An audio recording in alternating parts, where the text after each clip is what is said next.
Hello and welcome to Pickleball Therapy, the podcast dedicated to your pickleball improvement.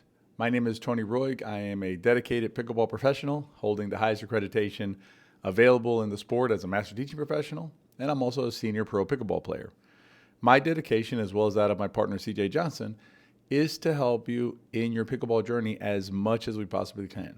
And that includes not just, how to hit balls on the courts, which is important. It also includes your mind, which is pickleball therapy, as well as your relationship with pickleball, which again is pickleball therapy. This is episode 142 of our podcast. What that tells you is that we are serious about bringing you this sort of content. We are not.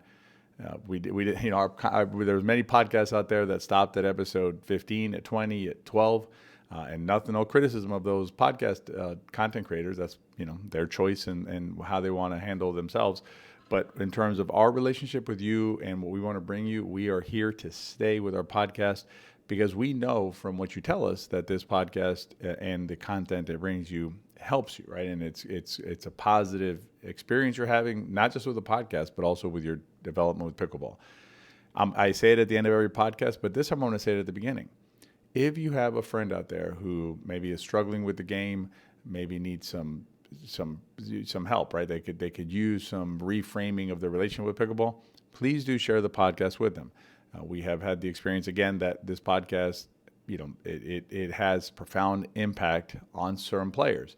And if your friend is in a place where maybe they're looking for some help and they're having some difficulty, perhaps this podcast might help. Certainly can't hurt.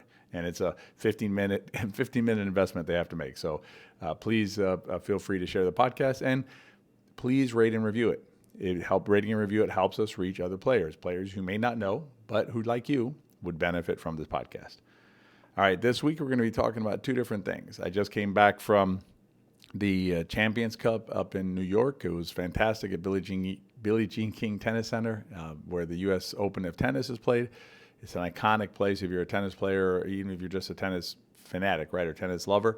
You've watched matches on those courts, Arthur Ashe Stadium and things like that.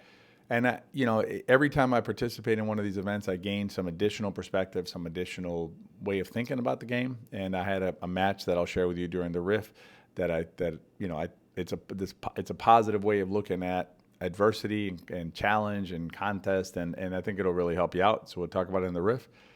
But in the main section of the podcast, we're going to start off by talking about the other side of stress.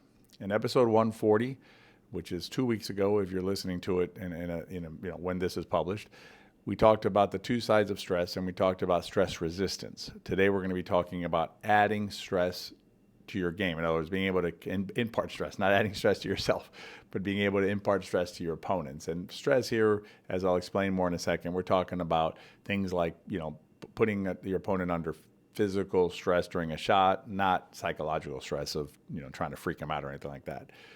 Before we dive into the stress addition part or the stress imparting part of this the side of things, I wanted to update you on a couple of things that are coming up. One is that we have a huge paddle resource hub that we just launched, right? We just put out there for you.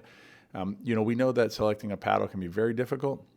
And so we put out an entire paddle resource hub, basically, which has two guides. It has some blogs. It has some resources that you can access to help you, some videos to help you understand paddles better, and not just understand paddles, also understand paddles. What's important, right? Not just the stuff, the fluff that you hear out there about different terms that are used about paddles that frankly are not helpful, as we explain in there. But there are some characteristics of a paddle that are hyper important, that are super important, that are really not focused on. And so we've put those together for you. We also put together an open letter to manufacturers because we believe in our position in pickleball is that we view ourselves as advocating for you as a player. Myself and CJ, we know these things, right? So we know what to look for. We understand what we're trying to get in a paddle. So we really don't need what we ask the manufacturers to do because we can do that ourselves. But we know that, being out there, you got busy lives, you got other things to worry about than the details of a paddle. Having the information that we request in the open letter to paddle manufacturers is going to help players like you select their paddles in the future. And the reason I share this with you is not just to let you know that we've done it, but also to let you know that if there's ever a situation in pickleball where you think there's a major topic or a major area that would help lots of players, right? Let us know. Send us an email. You can always email me, Tony@betterpickleball.com. And I'm happy to take a look at it. If it seems to be something that we can opine on, we will. We opined on the spin serve. You may remember this when there was the issue of the pre-spun ball, so the chainsaw serve and the one that you could flick out of your finger. We don't have anything against innovation and against growth and development of the sport, but there are boundaries, just like there are in any sport. But so we took a position on that. So we're happy to take positions that will help players, and we're happy to use our position in the pickleball world to do so. The next thing I wanted to mention to you is mark your calendars. End of June, so June 25 through 28th, is the 2023 Pickleball Summit. It's a lot of fun. We have some fantastic presentations. The presentations, many of the presentations are pre-recorded, so that basically like when we're on court, we see a pro at the Open, or that we know there's going to be a presenter, so we capture the information then so we can get it on court. So we know that these presentations are going to be awesome. We have some third shot presentations, some paddle position presentations, dinking, court awareness things, mental part of the game, body. The summit covers everything. So mark your calendars and make sure you get your ticket to the summit. You're going to want to come to at least some of the presentations and check those out. So definitely have that on your calendar. All right, let's jump into stress and the two parts of stress and how you can use those and understanding that how that can help you fill in areas in your game that you want to improve on, that you want to work on. Just like we did on episode 140, we're going to do a visual video. So this podcast will have all the information you need, but if you want to watch the visual part of it, where I'm at the board behind me, explaining a little bit more in terms of the two sides of stress resistance and stress imparting or stress addition, you can find that at Pickleball Therapy on YouTube. Just like with the podcast, subscribe to the channel, please. You'll get notified of future videos just like that one. But in terms of stress, thinking of the two sides of stress as a pickleball player, there's the side of stress that we talked about more at episode 140, which is the side of stress that has to do with resisting it, meaning when you're under attack, even just general stressors. I can tell you that this last week when I was playing in New York, I could see players get influenced, I should say, negatively by stressors, including noise, there was a situation that happened. Actually, I'll share this with you. There was a situation that happened on Tuesday. There was a group of us who were practicing on a court, getting ready because we played on Wednesday. And being frank, we were being pretty loud and rambunctious and joking around because we're all senior pro players. We don't get to see each other that often. So this turns into like an open play for us. And we have a lot of pent up energy because we're not seeing each other every week or every 3 days, or how often you're seeing your friends. And so it got pretty rambunctious. We were joking around and things like that. Next to us, there was a gold medal match. And the referee came over and asked us to go to another court. Now, I'm not saying that they were wrong in asking us to move because of how rambunctious we were being. So I'm not going to suggest that. But I will suggest that there's a threshold that you should have that you can focus on what it is you need to focus on. Because the more, and you should work on moving that threshold up. This is part of stress resistance, which is how much disruption or noise or outside influences can I resist before my game starts to break down? I've played with players who, like, when a plane flies over, they won't serve. I'm not saying it's wrong. I'm just saying that that's obviously a distraction to the player. And so, working on being able to play with noise is going to help you because you won't be influenced by things that are going to happen when you're playing pickleball. So that's stress resistance. And the more you can, that's an example of stress resistance, just even resisting noise. The other example that I gave last week was something like, getting smashed, right? So you're getting a ball smashed at you. That's stress being applied to you by your opponents in the form of a very hard hit ball. If they're hitting it well towards your feet, towards your knees. And so your ability to resist that stress is another form of stress resistance that you can work on. The more impervious you become to stress, the more difficult you become to break down and to beat. The other side of the equation, if you will, is your ability to impart stress. So let's dive into that a little bit more. What does that mean to impart stress and know how to impart stress on your opponents? And I mentioned this in terms of the earlier. I'm not suggesting that you harass your opponents. I'm not suggesting that you engage in mind games. I know there are players who do that. I don't recommend that, because I think that you need to, even though you're trying to impart stress to your opponents, you need to maintain perspective, right? In terms of the game being bigger than us, in terms of, why are we out here? Are we out here to win this point, or are we out here to just test ourselves and to battle and to compete and to give our best and to represent ourselves and the sport as best we can? So there's a limit to what you will do to impart stress. We suggest imparting stress and learning how to impart stress within the bounds of sportsmanship and the rules of the game. But an example of learning how to impart stress, I'll give you a pretty low-hanging fruit here. It's dinking with more purpose and intentionality, and understanding that you can use dinking not just to get out of trouble, which is stress resistance, right? The other side of this coin. You can use your dinking to impart stress. And the way you do that is you find spots on the court where your opponents aren't standing, and you push the ball into those spots, making your opponents move to the ball to hit it. Anytime you make your opponent move, you're imparting stress on that opponent.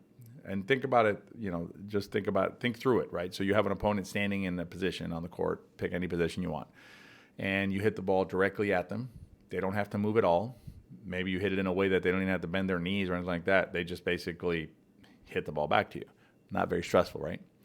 Now think of a same situation. You have a player standing in a position of the court in a certain, maybe a very upright position, and you hit a ball, as far to their right as possible without risking the out of bounds too much, and also in a way that makes them get down for the ball. Stressful. So now you've taken a shot and you've decided to make it more stressful than you had originally done when you hit it straight at them. That's an example of applying stress. And you can start applying stress to your opponents with, I'm going to say, fairly simple techniques like that. And in fact, if you come to the summit, Pickleball Deb Harrison, one of the greatest, one of the legends of our sport, is giving a presentation on how to apply stress through dinking. And so you can learn how to use the simple dink, right? The baby dink, the nothing shot, to apply a ton of stress to your opponents. And if you watch the pros, that's a lot of times what they're doing. They're dinking in a way to try and create stress. And from stress comes what? Comes the pop-up.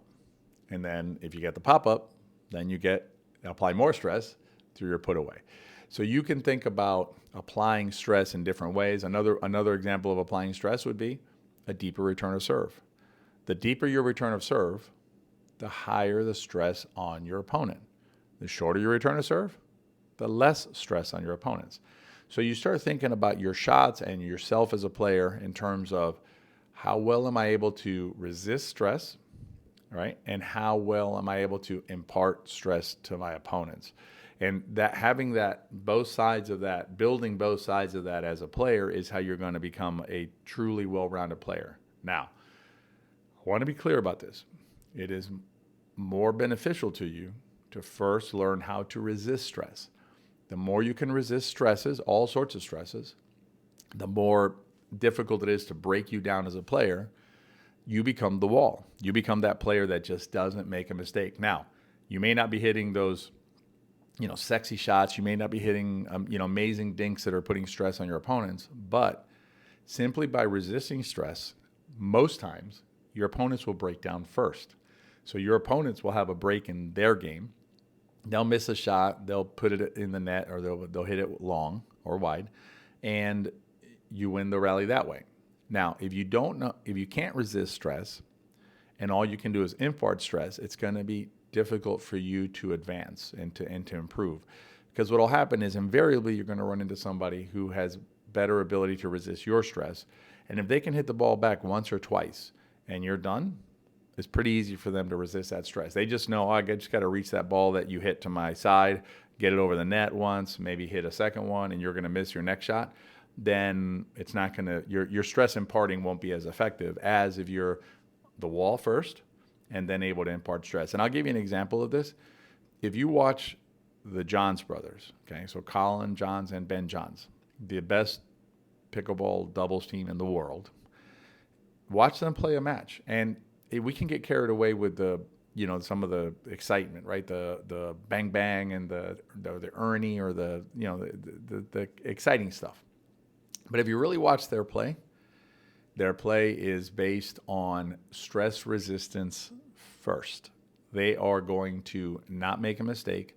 They are going to and by being stress resistant, they actually create stress. Right? That's another wrinkle that we'll talk about more in depth in another podcast. But by being able to resist stress, their opponents start feeling like a chokehold is being applied to them, and so they just get constricted out there, and eventually the Johns team comes out ahead. Yes, there's some exciting shots they hit. There's some really highlight-worthy stuff, but that's not how they're winning, because other teams are hitting highlight-worthy shots too, not having the success of the Johns brothers.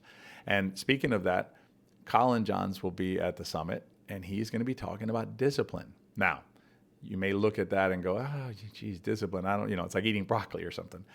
You're going to want to see that. If you listen to this podcast and you're serious about improving, you're going to want to watch Colin's presentation on discipline at the summit, because that's his greatest strength, I would suggest. He has great shots, but his greatest strength is actually his discipline when he plays. And he knows what he wants to do out there. He knows the strategy that he and his brother Ben are going to try and execute. And he is just so disciplined, as well as his brother, at doing the things that they need to do to be successful. So you want to check that out. Now, one more quick selling point on stress resistance is this. We are going to have a soft game boot camp, if you will, coming up at the end of July. I don't know the exact date right this second, but if you're on here, I'm imagining you're on our email list at betterpickleball.com. wearepickleball.com, which is becoming betterpickleball.com. But if you're on our email list, you will have notification of this. But you're going to want to come to our soft game boot camp, because we're going to be talking about these sorts of concepts and how you can use the soft game in order to constrict your opponent, in order to just frustrate your opponent. And what you'll do then is, if you really want to keep going, is after the boot camp, you'll join us inside the Pickleball System class, because the Pickleball System class will give you all of the tools that you need so that you can both resist stress as well as start imparting more stress to your opponents and play your best pickleball. All right, let's jump right into the riff, which is and I almost forgot to say this. I'll put some links down in the show notes on both these things. If you're on our email list, like I said earlier, you're going to get notified anyway. But if you're not on our email list, I'll put a link in the show notes so you can join our email list and make sure you get notified of these things. All right, let's talk about a little different way of looking at perspective, right? Let's talk about celebrating not just victories, but celebrating the event itself, the game or the match you had itself. And I want to dive into a match that we had during the Champions Cup in New York. All of us had played in the morning. We had played gender in the morning, and so we had played 3 rounds of gender. And then we had played, and then in the afternoon, and then we had a lunch. We had a beautiful tour of Arthur Ashe Stadium. It was really interesting to see the back end of it. We had a fantastic speech by former top player Leslie Allen about her experiences in sport. But what was really interesting to see was, she was a top 10, she was top 10 doubles and top 20 singles, or vice versa, but very accomplished tennis player in her day, right? And she had played all over the world, played at the Billie Jean King Tennis Center at the U.S. Open. Now she's playing pickleball. And it was really interesting to see her, player as accomplished as her in tennis. Now that she's come over to pickleball, oh my, she is so into pickleball. And to hear her talk about going to the township and request more open play and things like that is awesome to see the impact of pickleball, regardless of what your background is, including very high level tennis players. But then after lunch, we had our mixed doubles, and me and my partner Pam went out to the court to play Kelly and Bill, 2 very good players, and we had a slugfest. I mean, it was an awesome match. I'm kind of upset at myself that I wasn't able to record that one because time didn't allow for me to set up the camera and then come down and warm up and get my partner ready and everything. So don't have a recording of it, but I can tell you about it. And so it was one of these matches that we play 1 game to 15 in this format. And it was they were, I think we started off ahead, then they went up ahead, then we came back ahead, and then they went back ahead. And it was just, tit for tat, some really, really good rallies. And then we get to the meat of the heart of the matter, right? And I believe that they had, if I recall correctly, they had match points first at 14-12, I think it was. And we ended up fending those off. At some point, we end up, 14-14. Then they end up 15-14. And then we tied up at 15. And ultimately, they end up prevailing 17-15. Okay?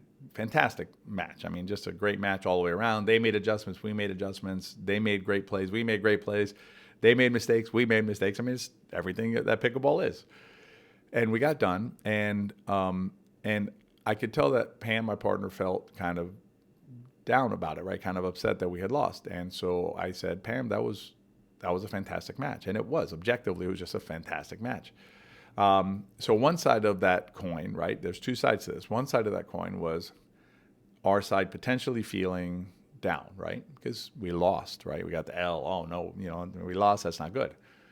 And, I was talking to Bill and Kelly about it, and it was interesting because I got to see the other side of the coin. And I think it's important to recognize this because it'll help you when you're out there. Invariably, you're going to lose a game. And I'll tell you this, if you're not losing games, you're not challenging yourself. And that's what you want. You want to get pushed. You want to get challenged. And so, I said to Bill and Kelly, that was a really awesome match. That was awesome, and it was. And Kelly says, she said to me, I needed that one because I guess she had a rough morning, right, in terms of her results in the morning and felt like she wasn't doing what she could do. And she's a very accomplished athlete prior to pickleball. So, she was like, she kind of looked at me, smiled and said, I needed that one. And you could see the happiness that she had from being able to come out on top. And so think about it when you're, it's sort of like yin and a yang, right? Or matter, antimatter, however you like to think about it. Whenever you're feeling maybe a little bit down about your performance and I'm talking now about those battles that are like, I'm not talking about the 15 ones where it just, it wasn't your day. And because the other team, here's the thing, when you're in a 15-1 match or an 11-0 match or something like that, normally the other team is happy that they won, but they're not feeling elated. There's no elation on the other side because it's 11-0 or 11-3 or something like that, right? Usually when you're talking about elation on one side, it's because the match is like 11-9, 12-10, 11-8 even. And one of those matches that just got to 8-8 and just got crazy for a while, and then they were able to break through.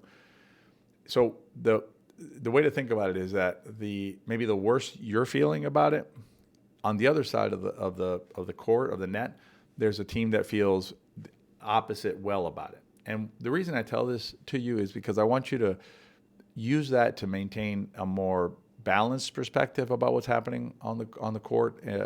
When you win or when you lose, understanding that there's joy on the court, even in a loss in a hard-fought battle. In that 17-15 match, there was nobody on that court needed to put their head down. Nobody on that court needed to be upset that we had lost that match. We did everything we could. Credit to Bill and Kelly for doing everything that they could. And again, they are out there competing as hard as we are. They're out there giving it their all, just like we're giving it our all. And if you're playing this game, it has a score, and sometimes you're the winner, and sometimes you're not the winner. But I don't know that makes you the loser. That's why I didn't use that term there. It just makes you the team that didn't get to the score before the other team did in that particular situation.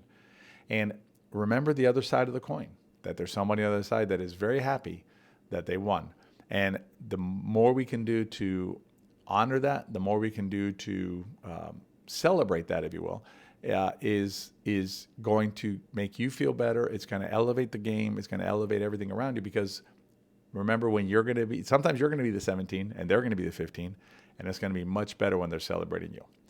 All right. I hope that you enjoyed this week's podcast. I am off to Tahoe for 3 weeks of camps.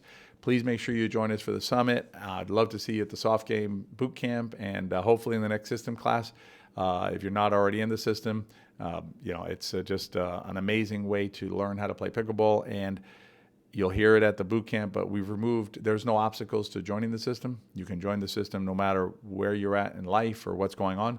It's very important for CJ and I to be able to help any player out there who wants to improve as a pickleball player. As I said at the beginning, please rate and review the podcast. It helps us reach other players. And as always, share the podcast with your friends. If you enjoyed it, they probably will too.